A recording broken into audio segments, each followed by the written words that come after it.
Pixie just qualified for the solo series finals in dominant fashion, where he got third the first game in the hardest heat and won the second game, instantly sending him to the finals. But what strategies did he use to dominate these pro lobbies?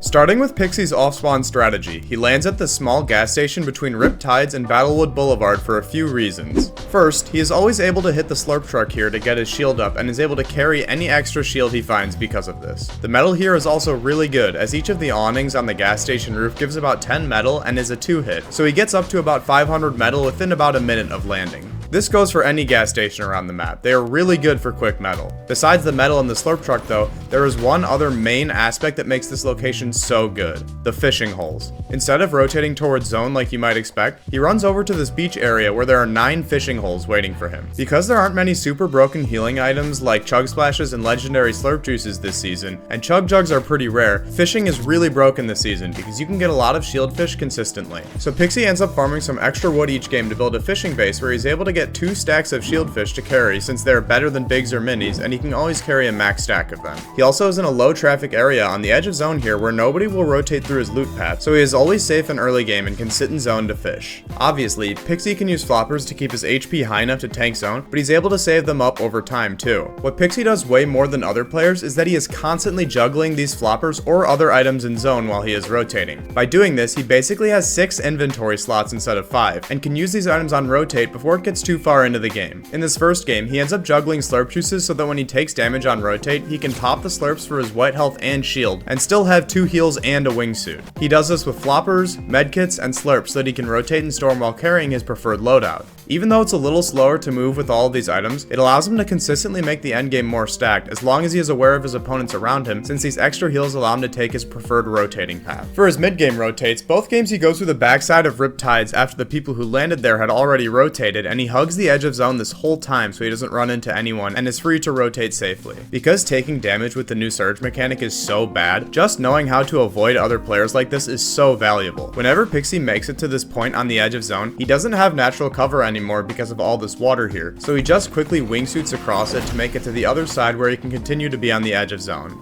In this first game, because this cliff is on the edge of zone, he builds a base here to look for surge tags on rotating opponents. This is a perfect location to look for surge as he's on an elevated surface which gives him sightlines for players rotating in, and he only needs to worry about players on one side of him as he is on the very west edge of zone. He is also red on the south edge of zone, where there are lots of players that need to rotate in to make it to the edge of zone, which he can tag for surge. Setting up on the edge of zone and rotating before other players can make it there allows you to look back for tags safely, which is really important in solos currently. Something else worth mentioning from his mid-game is that he is really good about not panicking and popping his heals preemptively. In this example here, he gets up to 68 shield from the slurp juice that he juggled in the early game, and instead of popping a shield fish to get up to cap shield, he knows that would be a slight waste since he needs 32 shield and a shield fish heals for 40. While you might be worried about dying in a situation like this if you don't have full health, you aren't as likely to get pushed in a stacked game like this, and you're more likely to just get tagged by an AR, and you can generally pop slurp fishes so quickly that you really don't even need to worry if you get pushed. Although 8 HP might seem small, doing this multiple times over the course of a game can save a lot of heals, which can be the difference between life or death in an endgame situation. This healing discipline alongside his juggling of heals really impressed me. As a Fortnite nerd who loves to optimize things, Pixie has some of the best item and inventory management out of any player I've ever seen. He doesn't waste any healing items at all.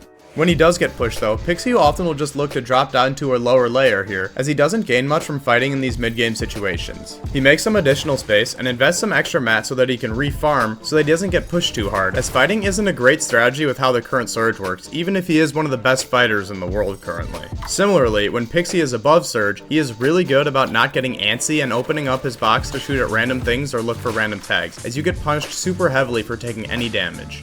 Moving into the endgames, Pixie does a really good job of using his wingsuit in a way so that he won't get beamed out of the sky or punished on landing. Something Pixie makes a priority is that he is never the first player to wingsuit, and will deliberately tank extra storm damage even if it's a 10 tick to make sure that at least one other player has wingsuited already. He knows that players are instantly going to look back on the first player to wingsuit in order to focus them, meaning that he is able to move through the air pretty freely on these endgame wingsuit rotates. He barely gets tagged on these late rotates in both games, and he uses another strategy to cut the rotates rotates in half so that he needs to invest less materials. By simply looking up while wingsuiting, he's able to spend more time in the air since he isn't really being targeted. This allows for him to wait for the zone to pull further while he is in the air, letting him skip a ton of on-foot rotating if he had landed earlier. Pixie then always looks to use his momentum into taking an elevated layer. A big issue with wingsuiting is that you may end up landing in the same place as other players, and by sliding and keeping his momentum, it gives him time to react and adjust so that he can box up by himself. He also often lands on a higher layer so that he's able to use his wingsuit for his next rotate. Since he's on an elevated layer, he is also able to look back and look for surge tags on people wingsuiting with his sight lines. Something else that is worth noting is that because he isn't hit on his rotate with his wingsuit very much, he doesn't have to waste valuable time popping heals when he could be looking back at wingsuiters looking for free surge tags. Small things like this really add up. You could literally be leaving 200 plus free surge on the table in the 10 seconds it takes to pop 2 bigs to get up to full HP.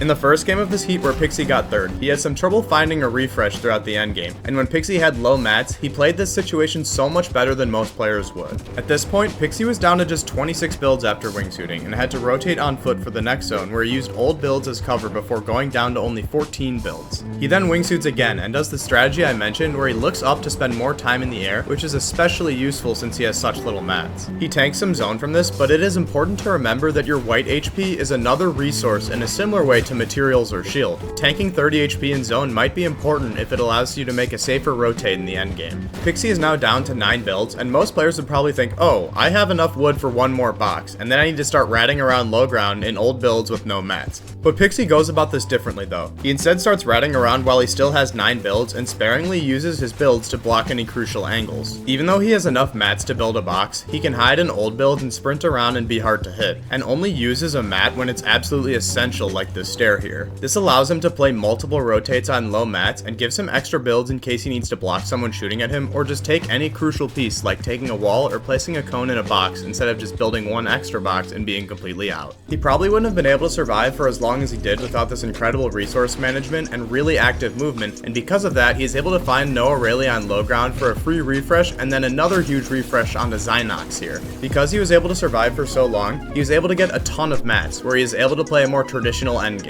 Something to mention is that he is really good about building 2x1s when he has mats in the endgames here, as this allows for more defensive flexibility and gives him a better chance for finding a refresh as seen here. Pixie then takes down Teeny by not panicking when he tries to get in, waiting for his pump shot and editing to shoot him during his pump delay and ending the fight. Pixie then gets killed by the eventual game winner Shark in 3rd place, but not before he has used all of his mats, shield, and most of his white health, showing how he uses every possible resource he had before going down. In the game Pixie won, he played high ground perfectly for this current solos meta, and used some tactics I don't see enough players using. As I mentioned, Pixie wingsuits on a high elevation in the moving zones and gets height for free because of it early on. A lot of players really mess up playing early height though, but Pixie has a great game plan for it. First, instead of making a large height tarp early on and connecting to a lot of things, he does a super conservative height tarp where he uses hard mats on the backside of zones that he is really difficult to shoot down or to see. He has full visibility on the whole lobby that way, and if anyone tries to make a play for height, he will be aware of it. He also doesn't need very many mats to do this since he is just on a small tarp on the backside of zone. When he wants to get into zone when the next zone is about to pop, he simply jumps over to zone and builds up a new height location, and instead of connecting to his own builds, he breaks it out so that other players cannot use it for cover or use it to take height from him by hiding in the storm or landing on it with the wingsuit. The smaller area he has to protect for high ground, the less mats he has to use, and the lower risk there is of someone trying to take it from him as long as he uses hards. He doesn't pressure a lot since he has limited AR ammo at this point in the game, but this strategy allows him to not need a refresh for a long time since he is playing more preventatively here and playing for the win. When the zone is starting to close and get really small, that is when we see Pixie doing a more traditional high ground tarp here and a lot more AR pressuring. This is the point in the game where players might start looking for height more, so AR spraying here is crucial, and by building a bigger tarp on height, he can look for more angles for refreshes on players with low mats. At this point, Pixie looks for a drop down frag onto Vico here, as he's one of the best drop down fraggers in the world. He sprays the metal floor to low HP and stops, and Vico likely thinks the floor won't be broken since he did stop shooting, but Pixie just falls and pickaxes in to hit the pump tag as well as 2 AR bullets. Vico does manage to get out and take height from Pixie, but Pixie knows at this point that Vico is likely really low on mats and health, and that as long as he can build up and apply pressure, he can stall the fight out so that he can get the siphon and the mats. Pixie continues to spray and sees some loot in zone. In duos, you probably wouldn't go for this since you are likely to have to play heal off, and white heals are really valuable at the end of games, but these solo games usually don't go down to a heal off, so Pixie goes for this this loot since he knows he can get back to full HP with his Chug Jug. He grabs the mats and crucially swaps his Deadeye AR for the Tac AR, which is better for pressuring players on low ground. He continues to spray so nobody can look up at him, where he beams one player and almost kills him to set up for a 1v1. Pixie sprays down from height until he can't since he's out of mats, and then makes a really smooth drop down play where he slides off the cone to quickly pump the opponent. Players don't typically build walls to block their sides in this situation, and falling and sliding off so quickly doesn't allow the opponent to react to any visual audio, allowing him to get the win and qualify for the finals.